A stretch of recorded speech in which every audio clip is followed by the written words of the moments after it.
I'm not asking. I'm reclaiming what's mine. You think you're the heiress to the Duval Trust? Girl, you serve pancakes. You don't own a damn yacht club. The laughter came hard and fast. Phones were already out. At least 3 people were recording. Preston Vexley, CEO of Vexley Capital and one of the most powerful men in Charleston's financial elite, stood in the center of the Penton Arbor Yacht Club, smug grin wide, arms folded across his custom-tailored linen blazer. The young woman he was mocking didn't move. She stood at the check-in podium, leather folder crutched tight in her hands, name tag still pinned to her crisp uniform, Soraya Duval. "Sir," she said quietly, "I'm not here to serve pancakes. I'm here for the 11 a.m. shareholders meeting."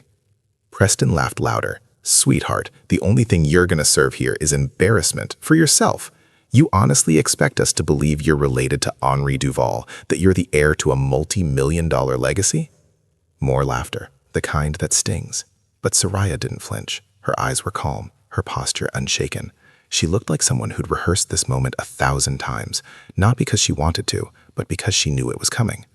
"If you check the guest list, you'll see my name, Soraya Duval. I have identification, I have the trust documents, I have every legal right to be in that boardroom." Preston took a step closer, his voice dropping low, meant only for her. "Listen, honey, you may have gotten your hands on some forged papers, but there's no way in hell a girl like you has any real claim to the Duval fortune. Not dressed like that, not talking like that, not looking like that." Then he turned back to the room, holding her folder like a trophy. "Can someone get security? She's not even a good con artist." That was the moment everything changed.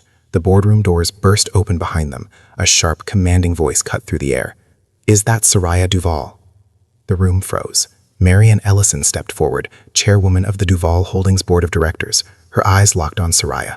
Why on earth is she still standing out here? Preston paled instantly. "Ma'am, You will apologize," Marian said, voice like cold steel, "and then you will step aside." Soraya didn't say another word. She walked forward, straight-backed and silent, past Preston's frozen expression, past the still recording phones, into the room where her grandfather's legacy waited. Some truths don't need to be explained. They just need to be lived out loud. By the way, if this moment made your heart race or your blood boil even a little, you're going to want to stick around. What happens next will flip everything you thought you knew upside down. Soraya Duval's day always started before the sun came up. Most mornings, she was out the door by 5:15 a.m., the streets still quiet, Charleston's cobblestone alleys barely lit by sleepy street lamps. Her apartment was small, tucked into a weathered brick building just off East Bay Street. Rent wasn't cheap, but the place had charm. Peeling paint, sure, but also crown molding and tall windows that let in golden light once the day got going. She lived with her godmother, Miss Elaine, a retired school teacher with a backbone of steel and a heart full of scripture. Elaine had taken Soraya in after the accident. Never married, no children of her own, but she loved Soraya like she carried her herself. "You got something in you, girl," she'd say, flipping pancakes on a scratched-up griddle. "Something big. Your mama saw it, your daddy saw it. Don't let this world make you forget." Soraya never forgot, but she also never said much. Quiet strength, that was her currency. She worked the breakfast shift at the Blue Heron, a waterfront restaurant known for shrimp and grits, mimosas, and weekend brunch lines that wrapped around the block. Most of the waitstaff rotated out every 6 months. Soraya stayed. She didn't gossip, didn't complain. She just did her job, efficiently, politely, with that sunny smile that made guests leave bigger tips than they intended. People noticed her, but they didn't really see her. Just another pretty black girl trying to get by. She never corrected them. She liked blending in. Being underestimated gave her room to move. On her days off, Soraya volunteered at the local library and studied finance online. Few knew she was enrolled in night classes, working toward her business degree. Fewer still knew her name wasn't just something pretty, it was historic. Duval. Henri Duval, her great-grandfather, had built one of the largest shipping logistics empires on the eastern seaboard. He was a man who made his fortune the hard way, through steel, sweat, and strategy. But he was also a black man in a time when doors were nailed shut to men like him. So he created his own doors, bought his own buildings, founded his own yacht club, Penton Harbor, as a quiet rebellion against exclusion. Soraya barely remembered him. He died when she was just 5, but she remembered his voice, deep and kind, and his hands, strong but gentle. He used to call her Little Flame. After the accident took her parents, Henri's estate had gone into trust. Legal battles, clauses, conditions. Elaine handled what she could, but much was sealed until Soraya turned 23. Until then, she lived like everyone else, took the bus, shopped clearance racks, brought her own coffee in a thermos instead of buying it, and smiled, always smiled. Because when you're a young black woman in the South, sometimes your smile is the only armor you have. No one at the Blue Heron knew who she really was. Not the busboys, not the manager, not the regulars who flirted with her or dismissed her. She kept the truth close, guarded, but she always knew. One day, she'd step into the rooms her grandfather once owned, not as a waitress, not as a token, but as a rightful heir. And when that day came, she wasn't going to ask permission. She was going to walk in like she belonged, because she did. Henri Duval didn't build an empire so it could be forgotten. But power, once passed down, doesn't always land in the right hands. Henri had started small. One truck, one contract, one promise to himself, to never let anyone define his ceiling. By the time Soraya was born, Duval Maritime Logistics operated up and down the East Coast, managing ports, cargo fleets, and warehousing chains from Baltimore to Miami. He owned land, ships, buildings, and most importantly, respect, especially from those who didn't want to give it. But Henri also understood the world he lived in, a world that smiled to his face while trying to cut his legs out from under him. So he planned carefully, meticulously. His estate was divided with military precision. He wrote a trust, added layers of protection, and included clauses that made it nearly impossible for his legacy to be seized, unless, of course, the family turned on itself. That's what happened. Soraya's father, Emery Duval, was Henri's only son, a soft-spoken man with a mind for innovation. He'd graduated top of his class from Wharton, interned in Europe, and had dreams of modernizing the Duval empire for the digital age. But tradition ran deep, and not everyone in the family wanted change. Boardroom politics turned personal. Disagreements became public. Then came the whispers about Emery's marriage to Soraya's mother, a teacher from South Carolina, black and proud, unapologetically so. Some in the family, especially those who'd grown comfortable in white country club circles, weren't pleased. Emery walked away. Or maybe he was pushed. Either way, he and his wife took their baby girl and left Charleston behind. They settled in Durham, North Carolina, bought a modest home, and raised Soraya far from the marble floors and mahogany walls of the Duval estate. He never spoke badly of the family, but he didn't speak of them much at all. Then came the accident. Rain, a tractor trailer, no warning. Soraya was 10 when it happened. She was at a sleepover. By the time she got to the hospital, they were already gone. What followed was a blur of custody hearings, insurance claims, and men in gray suits saying things a child wasn't meant to understand. Miss Elaine, her godmother, stepped up without hesitation.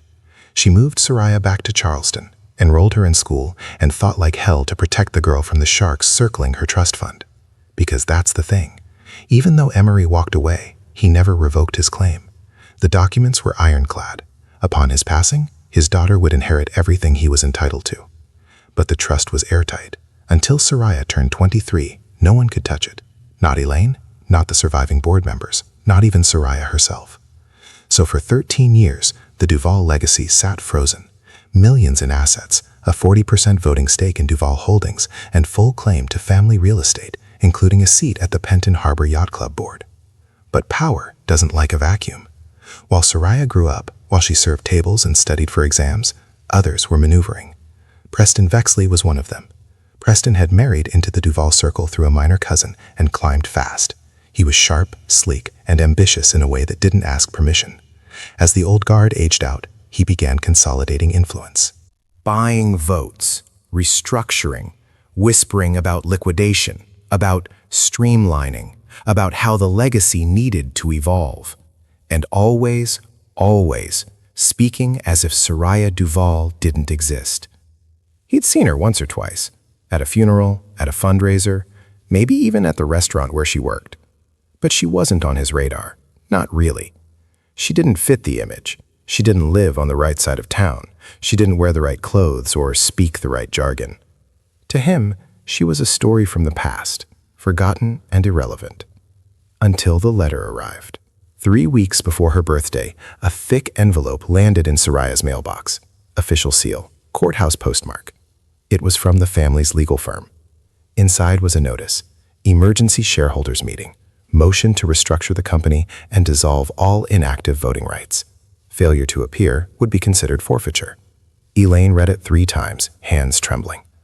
"They're trying to cut you out, baby," she said. "They think you won't show." Soraya didn't answer right away.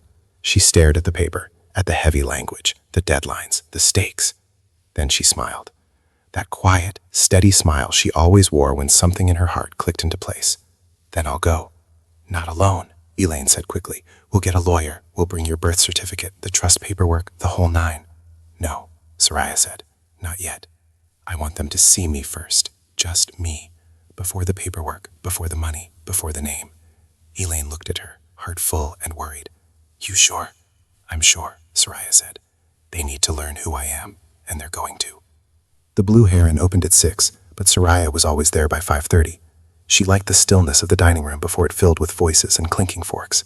She'd flick on the lights, tie her apron, and walk through each table, straightening chairs, refilling sugar packets, folding napkins with precision. It wasn't just a job to her. It was discipline, structure, control. In a world where people constantly underestimated her, where even her name was forgotten or butchered, she found power in the quiet excellence of doing something well, even if no one noticed. Most mornings, the regulars started trickling in by 6:15. Businessmen with Bluetooth headsets, older couples who brought crossword puzzles. Early rising tourists, checking maps and sipping coffee before the sun got too hot. "Morning, Miss Soraya," Mr. Harold would say, sliding into booth 4 like clockwork. He was a retired Navy vet who came every Tuesday and Thursday for 2 eggs, over medium, and 3 slices of bacon. She knew how he liked his toast, lightly browned, butter only on one side. "Morning, Mr. Harold," she'd reply with a smile.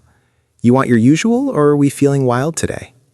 Sometimes he'd laugh, sometimes he'd grumble, but he always tipped 20%, sometimes more, and told the manager she was a damn fine worker. But not everyone was like Mr. Harold. There were others, wealthy couples who called her "you people," women who ordered avocado toast with a sneer, like they were slumming it just by being there, men who stared too long, teenagers who threw sugar packets on the floor and laughed when she bent to pick them up. And always, there were the assumptions. Once a woman in a designer tracksuit asked, "Do you go to school, or is this like your full-time thing?" In that same tone someone might use to ask if you were recently released on bail. "I'm in school," Soraya said, polite as ever.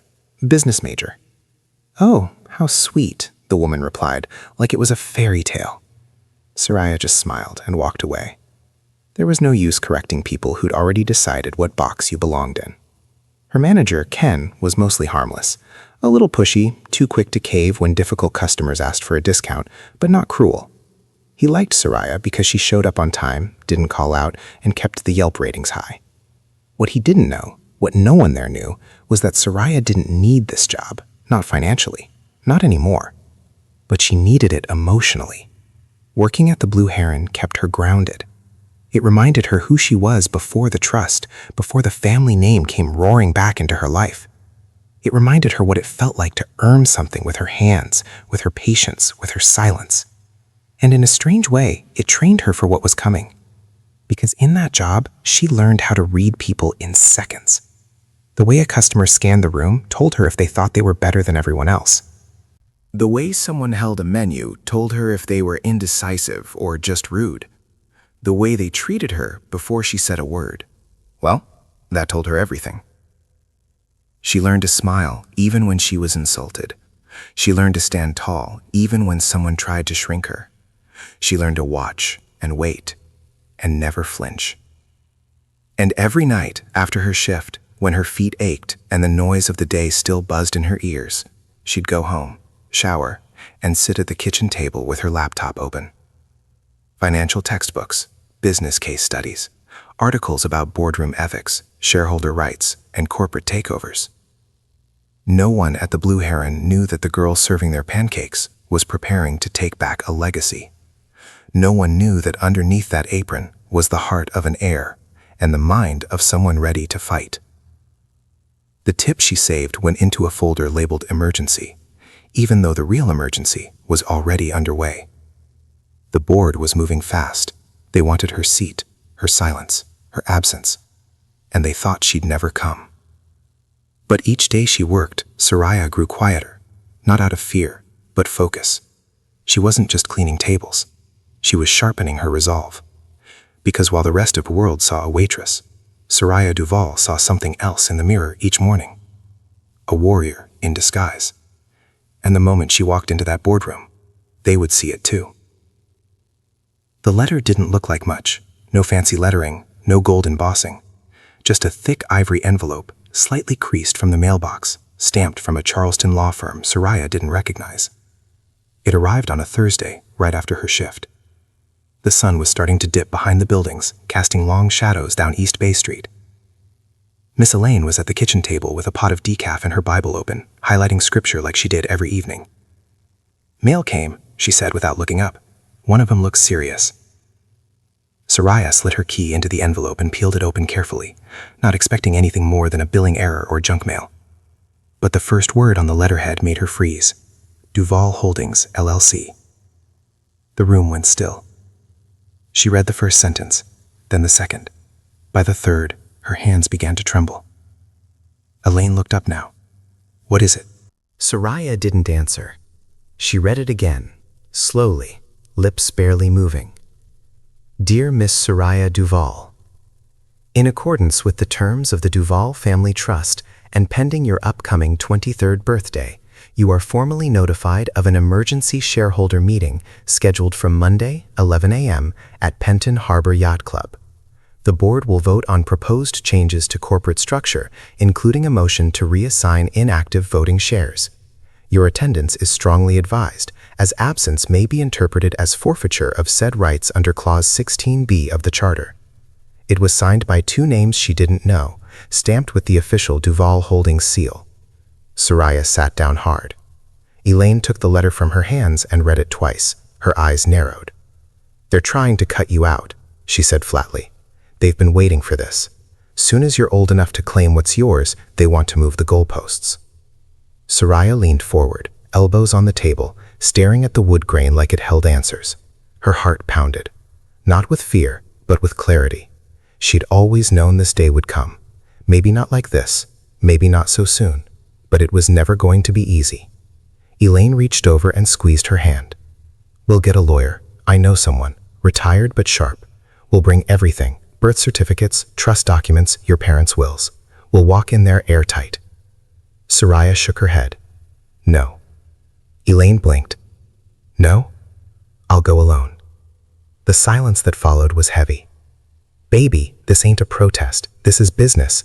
They will eat you alive if you walk in there by yourself." Soraya looked at her godmother, eyes steady. "That's exactly why I have to." Elaine sat back. "Explain." "I want them to see me, not the papers, not the lawyer, me. I want them to look me in the eye while they try to erase me. I want them to know who they're dismissing before they even touch a vote." Elaine didn't speak for a while, just looked at her, studied her. "You are your father's daughter," she finally whispered. "And your grandfather's too." Soraya nodded. "I won't raise my voice. I won't throw a fit. I'll walk in with every right to be there. And when they try to deny me, they'll do it to my face." The next day, Soraya spent her lunch break at the public library. She pulled up the Duval Holdings records, memorized the names of every current board member, every merger, every clause in the trust she could get her hands on. She read legal blocks, shareholder case studies, and articles about proxy wars and voting rights. At night, she pulled out the locked tin box under her bed, where Elaine had kept every important paper since she was 10. Inside, her parents' wills, her birth certificate, copies of the trust formation, original letters from Henri Duval's attorneys. Some of the paper was yellowed with time, but the words still held weight. She stacked it all in a leather portfolio, zipped it shut, and placed it gently on her nightstand like it was sacred, because to her, it was. That weekend, she worked a double shift at the Blue Heron as if nothing had changed. She refilled coffee, smiled for rude tourists, and swept up crumbs off the floor. Nobody knew that in less than 48 hours, she'd walk into the yacht club founded by her bloodline and fight for everything her family built. Nobody knew but her. And that was enough. By Sunday night, Charleston's wind carried the scent of sea salt and magnolias through her open window. Soraya stood in front of the mirror, hair wrapped, skin clean, wearing one of the few outfits she'd invested in, a soft cream blouse, charcoal slacks, and low-heeled shoes. Professional, elegant, hers. Elaine stood in the doorway, arms folded, watching. "You sure you want to do this without backup?" "I'm not walking in alone," Soraya said softly. "I'm walking in with every ancestor that ever had to fight for their place at the table." Elaine nodded. "Then let him see who you are." And the next morning, she would. Monday morning came with a quiet kind of weight. No lightning, no drumroll, just a pale blue sky over Charleston and the soft whir of ceiling fans spinning above the kitchen table. Soraya sat in silence, her blouse buttoned to the collar, her slacks perfectly pressed. The leather portfolio rested on the table like it had a pulse. Inside was everything: documents, certificates, proof. But that wasn't what gave her strength. What gave her strength was the choice she had made. Miss Elaine paced the floor, barefoot, holding a steaming mug of coffee she hadn't touched. She kept muttering under her breath, half prayers, half worry. "Let no weapon formed against her prosper," she said again and again, like it might form a shield around Soraya's shoulders. "You still got time to call Mr. Rainey," Elaine said finally. "He's sharp, knows the trust law inside and out. He'll wear that courtroom voice and make 'em blink twice." "I know," Soraya said, calm, "but I'm not calling him." Elaine stopped pacing. "You're serious?" "I've never been more serious." Elaine walked over, pulled out a chair, and sat across from her. "You walk in there without a lawyer, without a man in a suit, and they'll eat you alive. They'll twist your words, question your tone, act like you don't belong the minute you open your mouth." Soraya looked her in the eye. "They're going to do that anyway." That made Elaine pause. She looked down, then slowly nodded, because she knew it was true. "Then why?" she asked gently. "Why walk into a room full of sharks with no cage?" "Because they don't expect me to," Soraya said. "They're counting on me being too scared, too unsure, too invisible to fight back. I want the first thing they see to be my face, not my lawyer's, not a name on paper, me." She paused, letting the words settle. "I want them to know I'm not just a line in the trust. I'm not a technicality they forgot to erase. I'm the legacy they tried to bury." Elaine exhaled slowly, pride and fear battling on her face. She reached across the table and placed her hand over Soraya's. "I knew this day would come," she said. "Didn't think it'd come so fast." "I've had years to prepare," Soraya said. "Every side comment, every customer who called me girl like I was their servant, every person who asked if I was on probation or food stamps. I know exactly how to sit in a room where I'm not wanted." "Don't mean you should have to," Elaine whispered. "No, but it means I know how to hold my ground." The clock ticked past 9. The meeting was scheduled for 11 sharp. It would take her a half hour to get there, maybe 40 minutes with traffic.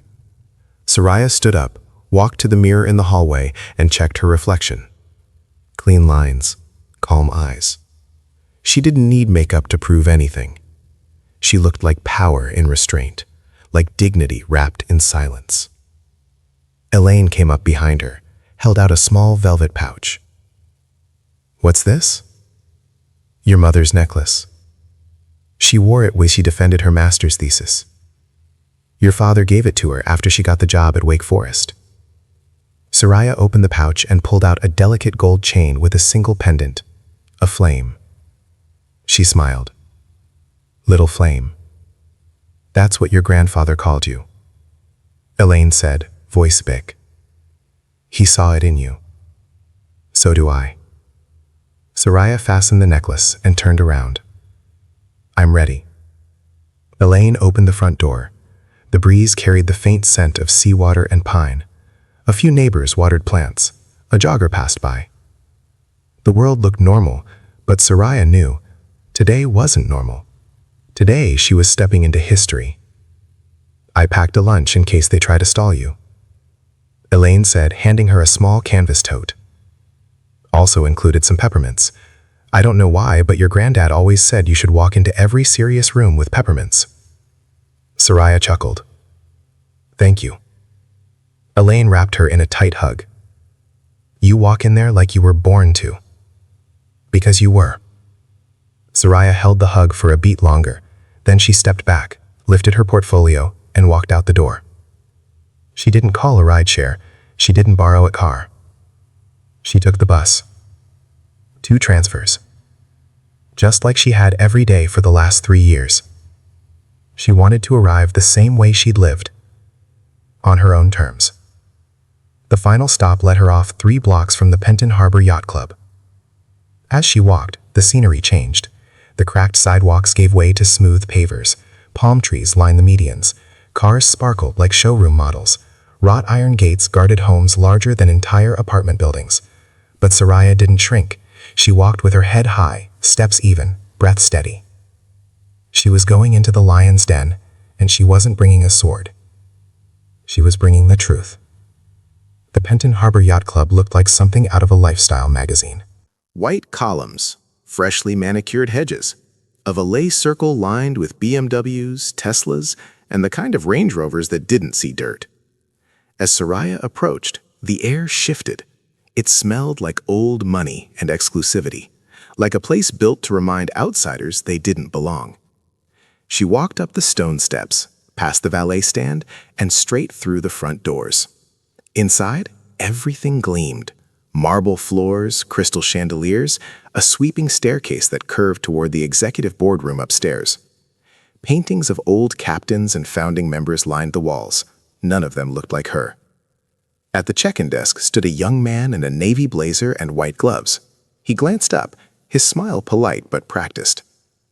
"Can I help you, miss?" "Yes," Soraya said, her voice even. "I'm here for the 11 a.m. Duval Holdings shareholder meeting." He blinked, thrown.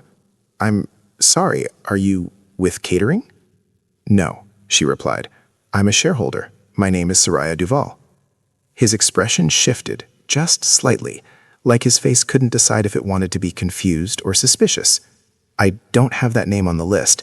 Let me check with management." "Please do," she said, placing her portfolio gently on the counter. "I'll wait." But she didn't have to wait long. A voice behind her cut through the room like a blade dipped in sarcasm.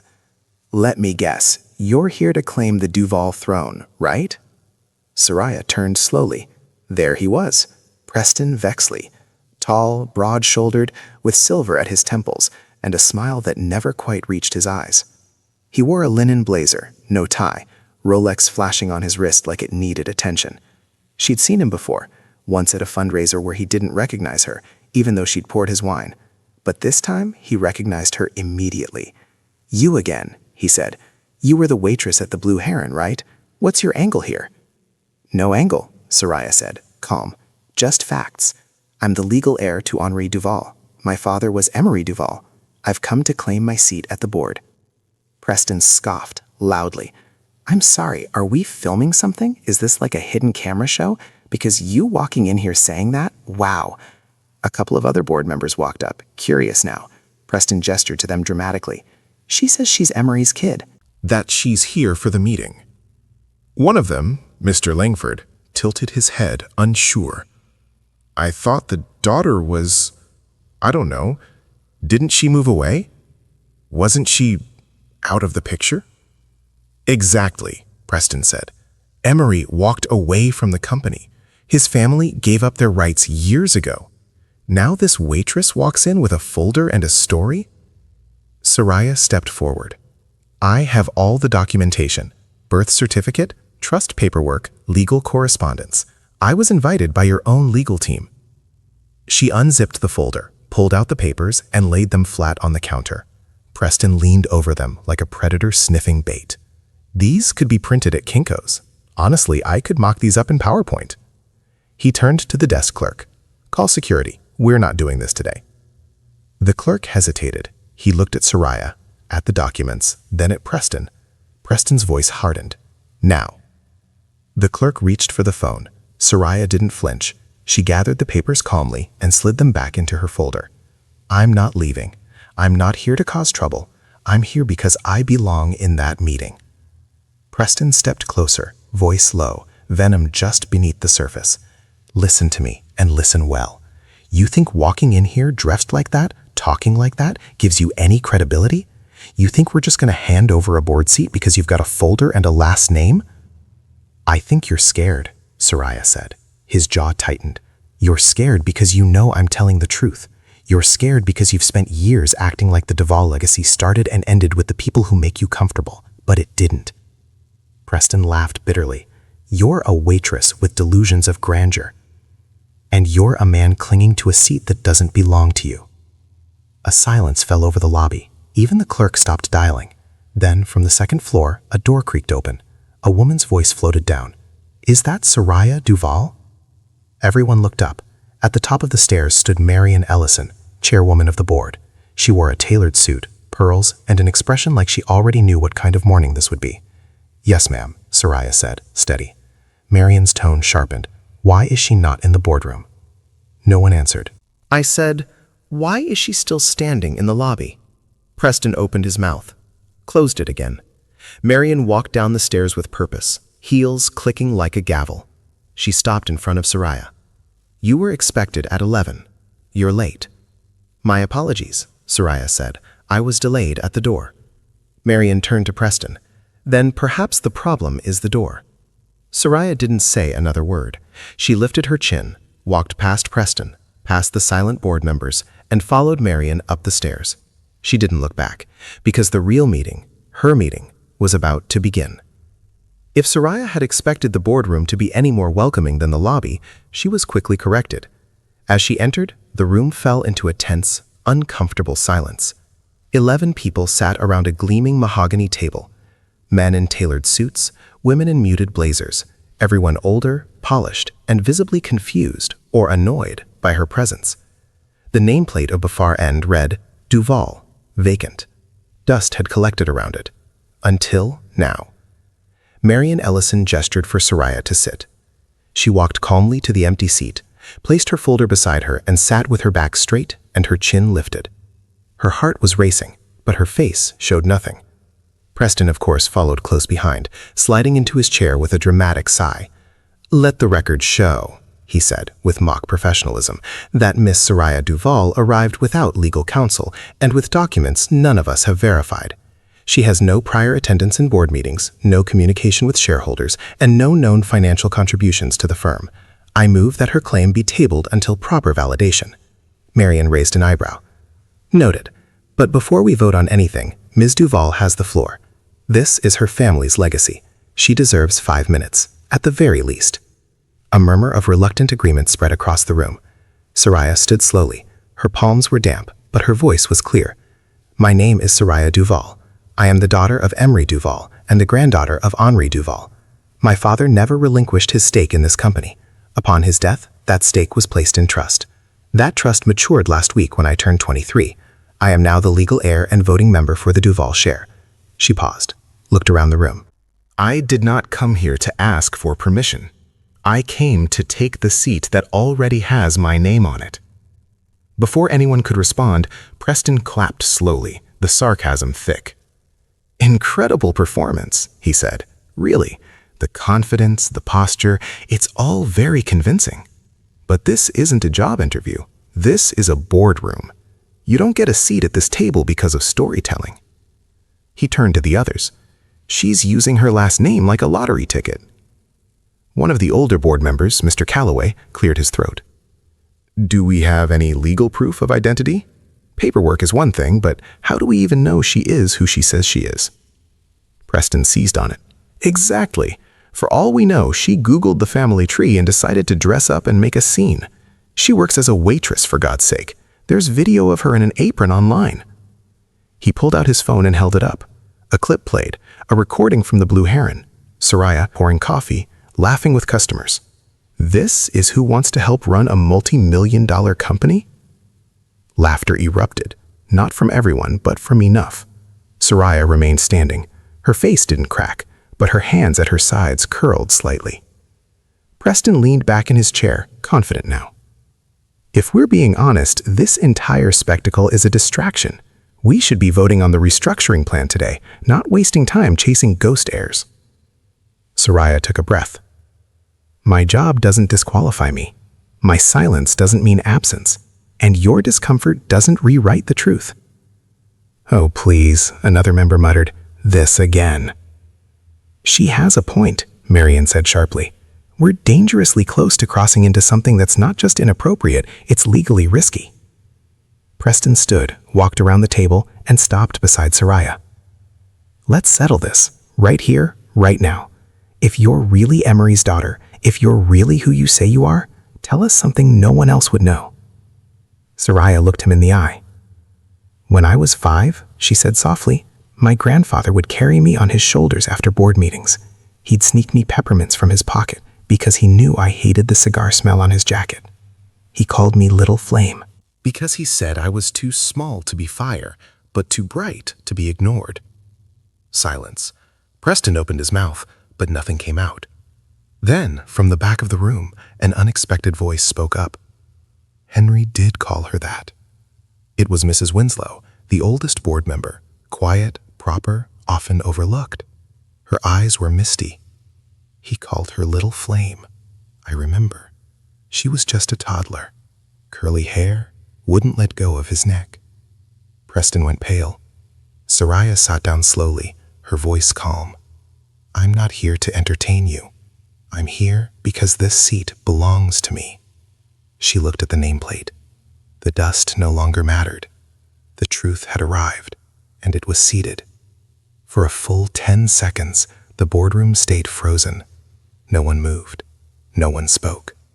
Even the sound of the AC unit faded into the background as Soraya's words settled over the room like dust finally choosing where to land. Mrs. Winslow's soft confirmation had shifted the tone.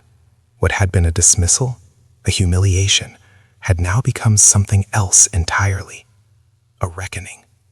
Preston slowly returned to his chair, his smile gone, his posture tighter, his eyes scanning the room as if searching for someone to jump to his defense. No one did. Soraya reached into her leather folder and began removing documents one by one, placing them neatly on the polished table for all to see. Her movements were precise, controlled.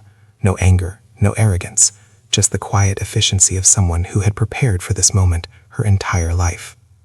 This is my birth certificate, she said. Soraya Elaine Duval, born January 2nd, 2000. My father is listed as Emery Duval. This copy was certified by the state of North Carolina. She passed it to Marion, who looked it over carefully, then nodded. Soraya placed another paper on the table.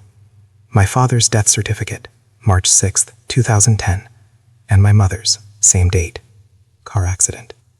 The documents are original, notarized, and match the insurance records on file. Another pause. She pulled out a thick stack. These are the Duval Family Trust documents. Section 14A outlines the inheritance path. My father's share passed directly to me.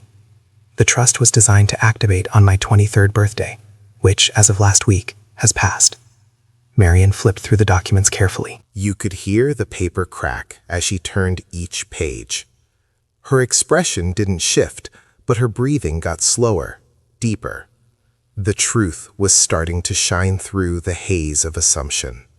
Soraya continued. I also have copies of board correspondence sent to me by the legal firm retained by Duval Holdings. This letter, dated 2 weeks ago, invited me to this very meeting, confirming I am recognized as a voting shareholder. She slid it across the table. Preston didn't even reach for it. He stared straight ahead, like a man calculating the cost of his next mistake. And lastly, she said, reaching for the final envelope, a letter from Henri Duval, written to my father shortly before his death. It wasn't official, but it was real. He said, the world won't always want you at the table, but you built the table. Never ask permission to sit at it. Silence again. This time different. This time it was reverent. Marion looked around the room. I've seen enough, she said. The documentation is valid. The trust holds. As chairwoman, I recognize Soraya Duval as a rightful shareholder and voting board member, effective immediately. Preston flinched. No, hold on, he said quickly, his voice no longer arrogant, just shaky. This isn't how things are done. We should bring in outside counsel. We should pause and verify through independent. No, Marion cut in. You've had years to verify. You've had every chance to prepare for this. You chose not to. She turned back to Soraya. This seat, she said, placing her hand on the nameplate, was never vacant. It was just waiting. Soraya met her eyes. Thank you. But it wasn't over yet. At that exact moment, the boardroom door opened again. A new figure stepped inside, tall, polished, and visibly irritated. He carried a leather briefcase and wore a sleek three-piece suit. Apologies for the delay, he said. I'm Lawrence Chen, attorney representing Miss Duval. Preston's jaw dropped. What? Lawrence nodded. I was told not to come in unless things got complicated. Looks like they did. He walked to Soraya's side and opened his briefcase. We're filing an injunction against any motion to dissolve or restructure voting shares. Any attempt to proceed will be seen as hostile action against a legally protected beneficiary. And just to be clear, we have every conversation, email, and memo archived, including those suggesting Soraya's absence was intentional. He let that hang. Several board members looked visibly uncomfortable. Furthermore, he continued, a press release is scheduled for this afternoon, confirming Soraya's official return to the board. So if anyone was planning to spin this story before it got out, it's too late. Preston's jaw clenched. Preston looked like he may choke on his own silence. Lawrence turned to Soraya and smiled. You handled this better than I would have. Soraya nodded once. She wasn't smiling. Not yet. Marion turned to the group. Now, she said calmly, shall we resume the agenda? No one objected. And just like that, the forgotten heiress became the woman with the loudest voice in the room. The mood in the boardroom had changed completely. Where there was smug confidence, there was now silence. Where there had been laughter and disbelief, there was now the nervous shifting of papers and avoided eye contact. Soraya Duval, once mocked as a waitress playing dress-up, now sat at the long polished table as an equal. Her portfolio was closed, but its contents still echoed through every corner of that room. She didn't need to say another word. The proof had done its job. Marion Allison cleared her throat and tapped the table lightly. Let's proceed, she said. Item 1. Motion to restructure the voting rights of inactive shareholders. Do we still wish to bring this forward? Preston leaned forward quickly. Yes, he said too fast. Yes, Madam Chair. I still believe this restructuring is in the best interest of the company. We've grown in new directions. We need flexibility. He shot a glance at Soraya. This isn't about anyone in particular. This is about modernization. Soraya raised an eyebrow, but said nothing. She didn't need to. Marion looked around the room. The motion was submitted by Mr. Vexley. Does anyone second it? Silence. Not even the allies Preston had once relied on raised their hands. Marion waited a beat longer. No second. Motion dies on the floor. Preston's jaw clenched. Marion continued. Next item. Vote to confirm the reactivation of the Duval seat as an active voting position, represented by Miss Soraya Duval, pursuant to the terms of the Duval Family Trust. She turned to Soraya. Miss Duval, do you accept the responsibilities of this board seat, including the fiduciary and legal obligations outlined in our charter? Soraya sat up straighter. I do. Very well, Marion said. All in favor of reinstating the Duval seat and accepting Miss Duval as its legal representative. One by one, hands rose. 10 out of 11. Only Preston kept his hand down, fingers drumming on the table, a vein pulsing in his temple. The motion passes, Marion announced. Welcome to the board, Miss Duval. A few nods came Soraya's way. Some were genuine, some forced. But she didn't need applause. She wasn't here for approval. She was here to make sure no one ever erased her family again. Lawrence Chen, still standing behind her, leaned slightly forward. I'd like to enter one more item for the board's attention, if I may. Marion nodded. We request a full audit of voting behavior and communications regarding this attempted restructuring. There's evidence of internal discussions that may have crossed legal lines, including efforts to mislead stakeholders and suppress shareholder notifications. Preston's head snapped toward him. That's ridiculous. We followed protocol. Lawrence smiled calmly. Then you won't mind if we verify that. Marion tapped her pen against her notebook. Seconded. Full audit will be initiated immediately. More shifting around the table, a few uncomfortable glances. One member even loosened his tie. Preston leaned forward, trying to salvage control. Look, this doesn't have to become hostile. We're a team. We should be focusing on growth, not digging through emails from 6 months ago. Marion gave him a flat look. This isn't hostility, Preston. This is accountability. Soraya finally spoke, her voice clear and firm. If the board wants to talk about growth, I'm ready, but not at the expense of erasing people who built this company. Her gaze locked with Preston. He didn't flinch, but he didn't challenge her either.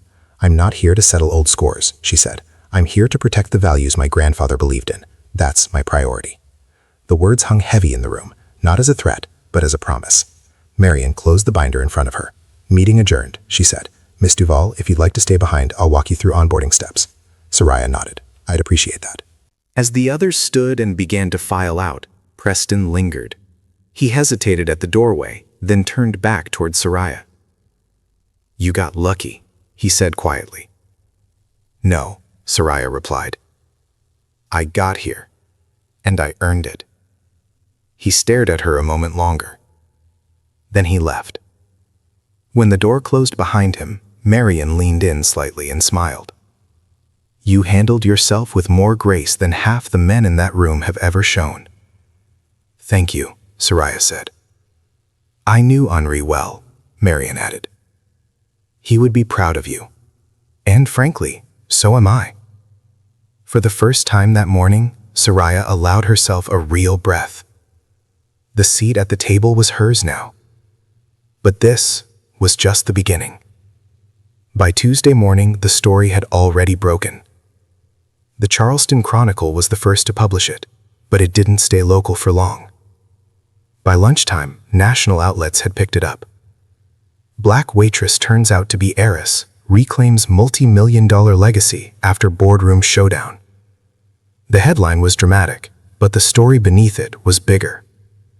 Videos recorded from the yacht club lobby, showing Preston mocking Soraya, waving her documents like props, went viral. One clip caught him laughing, saying, "She serves pancakes, not power." That line didn't age well. By Wednesday, Soraya's name was trending. But more than that, questions were being asked. About the board. About the company. About Preston Vexley. Because if a rightful heir had to fight her way into a meeting, what else had the company been hiding? Lawrence Chen didn't waste time. That same week, he filed a motion requesting an internal investigation into Duval Holdings. Not just for attempted shareholder exclusion, but for years of quietly discriminatory decisions made under Preston's leadership. Hiring records were pulled. Emails reviewed. A pattern emerged. Unspoken. Undocumented. But undeniable. Applicants of color mysteriously passed over. Promotions steered toward familiar last names. Community initiatives cut short with vague excuses. It wasn't overt racism. It was something more insidious. Subtle. Polished. Covered in corporate language and plausible deniability. Until now. The audit, now formally initiated, uncovered communications that confirmed what Soraya had suspected all along. Preston and two of his allies had quietly been working to alter the voting structure since the previous year. Their goal?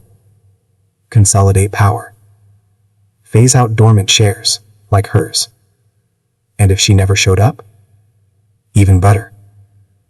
One email, sent just weeks before her birthday, read, "We may not have to worry about the Duval girl.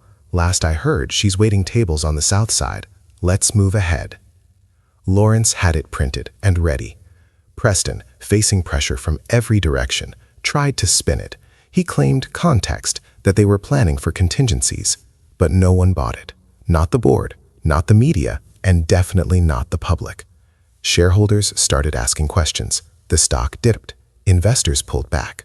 By Friday, the board held an emergency vote. Marion Ellison called it swiftly and without apology.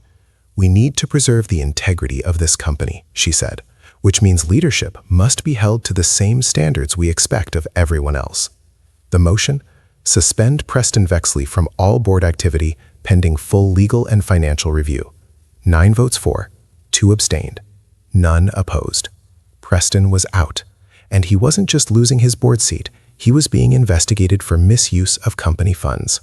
Small expenses at first, meals billed without receipts, travel charged under false departments, but it added up, almost $60,000 in questionable charges.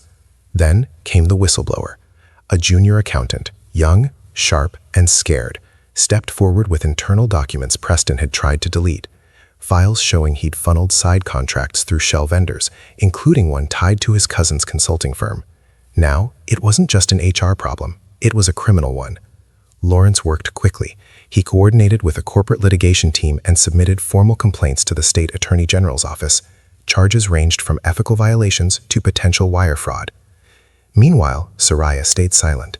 She wasn't doing interviews, she wasn't posting online. While the world turned her into a symbol, she kept showing up, reading, learning, attending meetings, speaking when needed.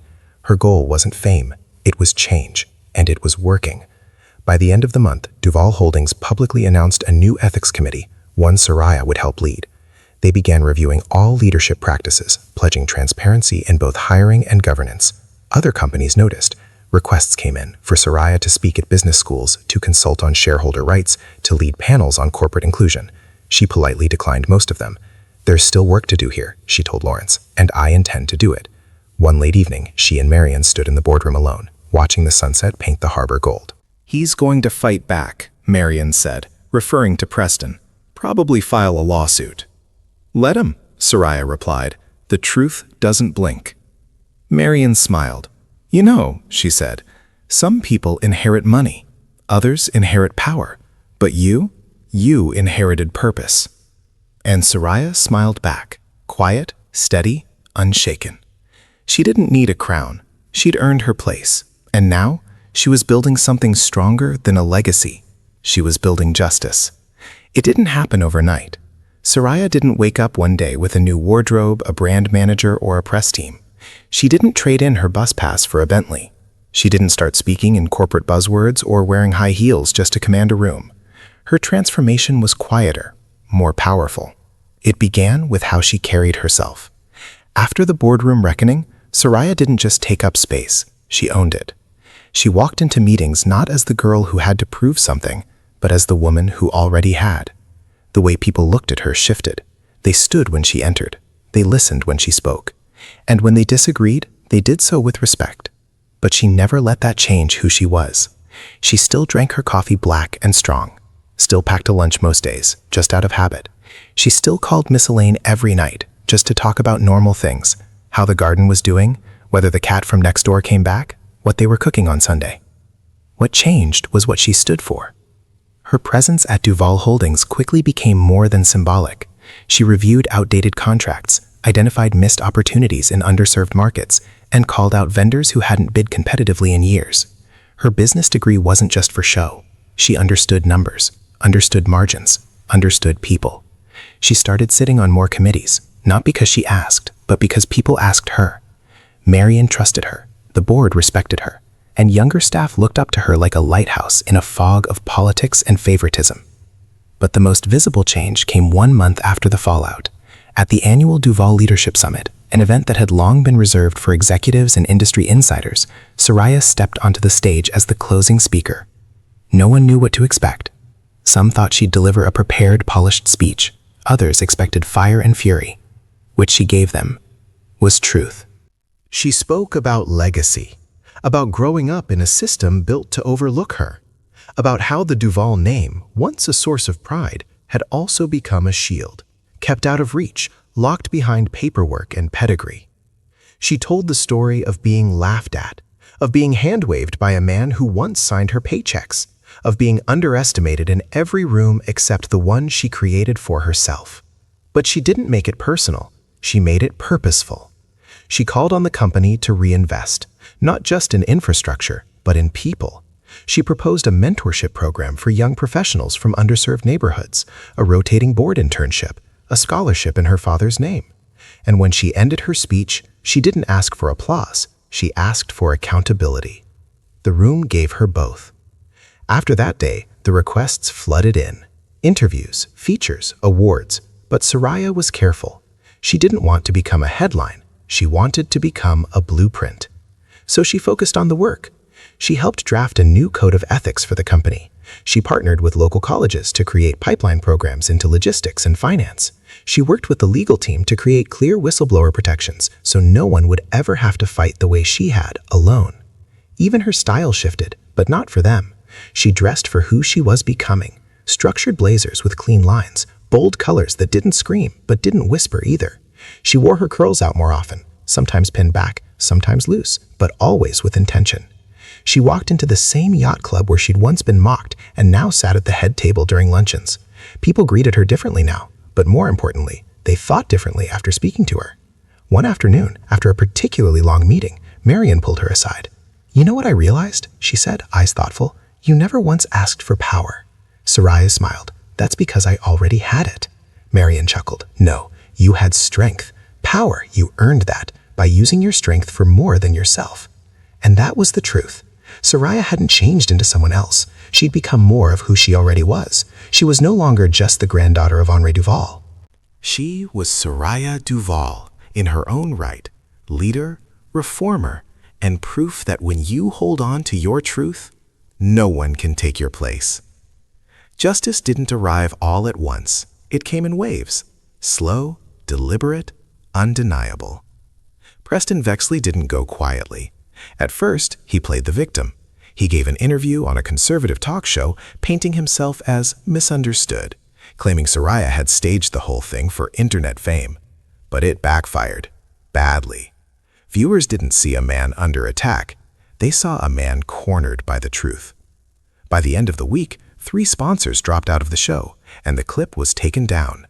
Public sentiment had already chosen its side, and it wasn't his. The State Attorney General's office formally opened an investigation into Preston's financial dealings. The audit uncovered more than just questionable charges. It revealed a full pattern of self-enrichment. Inflated invoices, side deals, even funneling money into a personal foundation under his wife's name. None of it illegal on the surface, but once it was cross-referenced with board approvals he pushed through without full transparency, it unraveled fast. By the time federal agents showed up at his office, he didn't even look surprised. He was indicted on multiple counts of corporate fraud, conspiracy to defraud shareholders, and obstruction of fiduciary responsibility. Legal experts predicted a plea deal. He would likely avoid prison time, but not disgrace, and certainly not silence. Every article from Forbes to NPR cited the same phrase, exposed after challenging the rightful heir, Soraya Duval. His name would forever be linked to the woman he tried to erase. But the fallout didn't stop with him. Several other board members resigned voluntarily after the ethics review, not because they had broken laws, but because they had failed to speak up when it counted. In their silence, they had enabled him. And Soraya? She made sure the culture changed. She led the push for structural reform at Duval Holdings. New bylaws were passed requiring quarterly inclusion reports. Anonymous employee feedback was introduced. Bonuses were no longer based just on profit, but also on mentorship, ethics, and community impact. She didn't lead with revenge. She led with vision. 1 year later, the numbers spoke for themselves. Employee turnover dropped by 22%. Diversity in leadership positions tripled. For the first time in company history, Duval Holdings was ranked in the top 50 for corporate transparency by a national watchdog group. And in Charleston, something else changed. People started seeing the yacht club differently. It wasn't just a fortress of old money anymore. It had opened its doors to community events, hosted financial literacy workshops for local students, created a grant program for small Black-owned businesses. All of it sparked by a woman who, not long ago, had to fight just to be let through the front door. One Saturday morning, Soraya stood under the portrait of her grandfather, newly mounted in the club's grand hallway. It was a bold painting, Henri Duval in a navy blue suit, eyes calm, hand resting on the same table where she now sat as a board member. Next to the frame was a plaque. To those who were told they did not belong, this is for you. Miss Elaine stood beside her, tears in her eyes. "Would you look at that?" she whispered. Your grandfather would be so proud. I hope so, Soraya said softly. I didn't just want his name, I wanted his courage. You've got more than that, Elaine replied. You've got his fire and your own light. And she did. Justice hadn't just been about getting her seat. It was about what she did with it. Soraya had turned a legacy into a platform into action, and action into change. Not because someone gave her permission, but because she claimed what was already hers, and now no one could take it back. Soraya Duval's story isn't just about legacy. It's about what happens when people are underestimated, dismissed, or judged by where they come from, rather than who they are. It's a story about perception, about the way someone can look polished, educated, and entitled to power, and yet be morally bankrupt, and how someone else, quiet, soft-spoken, standing in a waitress uniform, can be carrying a truth bigger than the room knows how to handle. The real question isn't why Soraya had to fight so hard to be heard. It's why no one was listening in the first place. How many people in your life are telling the truth, but because they don't look the part, dress the part, or come from the right zip code, they're ignored? How many times have you written someone off without asking a single real question? We all carry unconscious bias. All of us. It shows up in boardrooms, in job interviews, at airport security, in classrooms. It whispers, "She doesn't belong here. He's probably lying. They're just looking for attention." But what if the truth doesn't come wrapped in a suit? What if it walks in wearing sneakers, with hands that have served coffee and a voice that doesn't rise until it has to? What if someone tells you something that doesn't fit your image of credible? Do you assume they're wrong? Or do you pause and ask why it challenges you? Preston made his choice. He assumed, he mocked, he dismissed. And he lost everything. Harold, Marion, and even Mrs. Winslow. They paused. They asked. They verified. And in doing so, they protected something far more important than just a board seat. They protected truth. Soraya's story is a reminder that truth doesn't need to shout to be real. It doesn't need a lawyer, a camera crew, or an apology from the people who laughed first. It just needs to stand its ground and wait, because truth always rises. And sometimes it rises through the very people the world is least prepared to see. So here's the challenge. The next time someone tells you something that doesn't quite fit your expectation, don't dismiss them. Don't double down on doubt because it's easier than being wrong. Stop. Listen. Ask. Because you might be standing in the presence of someone who isn't pretending to belong, but reclaiming what's always been theirs. And if you're ever the one being doubted, the one being questioned, the one being underestimated, remember Soraya. You don't need to yell. You don't need to explain yourself to people committed to misunderstanding you. You just need to show up, prepared, calm, unshakable. Let your presence do what your words never could. And when they realize who you really are, it won't be because you screamed it into their faces. It'll be because you were undeniable. If this story moved you, even just a little, share it. Not because it's dramatic, not because it went viral. Share it because it's real. Because someone out there is living a quieter version of this right now, and they need to know they're not alone. Comment below. When were you underestimated? When did you prove them wrong? And if you're still waiting for your moment, don't worry, it's coming. Your seat at the table is still there. You don't have to earn your name. Just walk in like it's already yours. Because if it's the truth, no one can take it away.